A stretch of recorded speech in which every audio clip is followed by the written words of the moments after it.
Hello and welcome. This introductory course is designed to provide a common and shared understanding and definition of trauma and trauma-informed care and practices. Practices which understand and consider the pervasive nature of trauma and promote environments of healing and recovery rather than practices and services that may inadvertently re-traumatize individuals. Let's get started. Before we jump right into the course, as always, we want to set expectations. This course is designed to help learners understand trauma and why it matters at service access and management.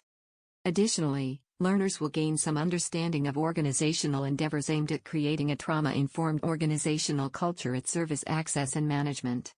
Lastly, we want to provide you with some ways you can get involved and ask you to commit to doing a few practical things to help us create a trauma-informed SAM.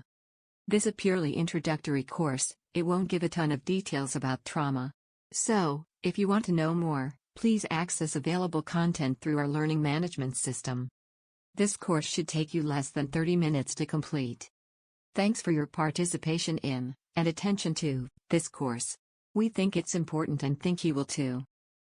To get us started, we plan to share a little bit of background with you so that we all understand the who, what, when, and where, about trauma. The next series of slides will prompt you to explore these aspects of trauma by clicking directly on your screen to navigate to the corresponding information. Based on this, we hope you'll appreciate why understanding trauma is so important.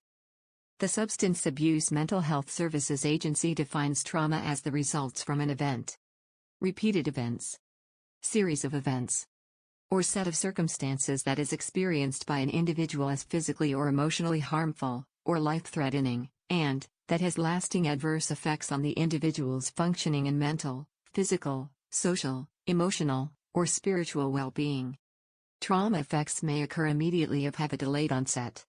In order to understand the who, what, when, and where behind trauma, please click directly on the corresponding visual on your screen to navigate to some additional, and important, facts. Unlike our previous slides, you will need to navigate to the next slides on your own after reviewing all the components. Now that we've covered the who, what, where, and when behind trauma, we hope that you understand why paying attention to trauma is so important. It can be everywhere and can affect everyone. Over recent years, particularly in the field of human services, increased attention has been given to trauma-informed service delivery.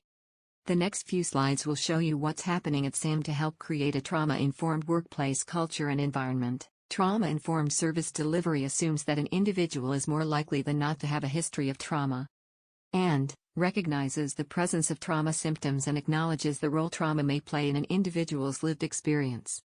The intention of trauma-informed care is not necessarily to treat, or directly intervene with, symptoms or issues related to sexual, physical or emotional abuse or any other form of trauma, but rather to provide support services in a way that is accessible and appropriate to those who may have experienced trauma.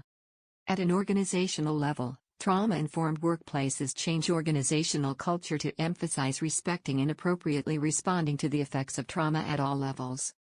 When organizations' standard operating procedures do not use a trauma-informed approach, the possibility for triggering or exacerbating trauma symptoms and re-traumatizing individuals increases. Given this, service access and management is focused on strengthening its identity as a trauma-informed organization. This means committing to a number of routine, practical, and important steps. Specifically, service access and management is committed to reviewing and updating operational procedures to ensure that there is sufficient attention given to staff learning and development in the area of trauma. That our physical environments are secure and safe for all organizational stakeholders. That our policies include language which is sensitive and attentive to stakeholders' lived experience and possible exposure to trauma, and that we involve stakeholders at all levels directly in the creation and adoption of those policies, standards, and procedures. And, lastly, that our efforts to help individuals access and plan for an effective service episode honors people's lived experience and mitigates future trauma. This means using evidence-based practices in our day-to-day operations.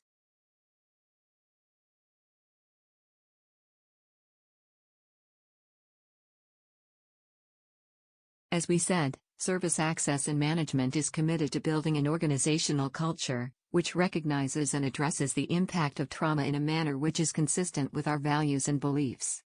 Remember that at SAM, we believe that it's important to understand the world through the eyes of others. We believe that people who provide care sometimes need to be cared for, and we believe that individuals should have input into things that affect them. Given this, you may be aware of a number of the organizational endeavors happening at SAM to help us raise trauma awareness and sensitivity, and in pursuit of our vision of leaving everyone we meet better off.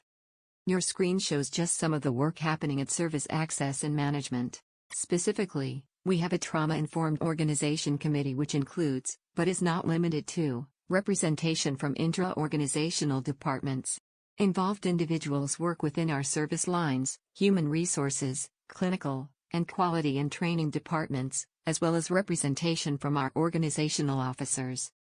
SAM is routinely working on developing and deploying new, and revised, learning and development content aimed at understanding trauma, and effectively responding to trauma. This includes identifying and explaining evidence-based techniques to help with vulnerable populations. We also have a private Facebook group comprised of interested stakeholders including staff, clients, and community members who can provide feedback on official policy language in an effort to help us ensure that our policies and procedures are sensitive to the effects of trauma. If you, or someone you know, is interested in being part of this, the private group can be accessed through the Public Service Access and Management Facebook profile. If you are interested in getting involved, speak with your manager about how you can get more information about one of these or the many other things happening at Service Access and Management.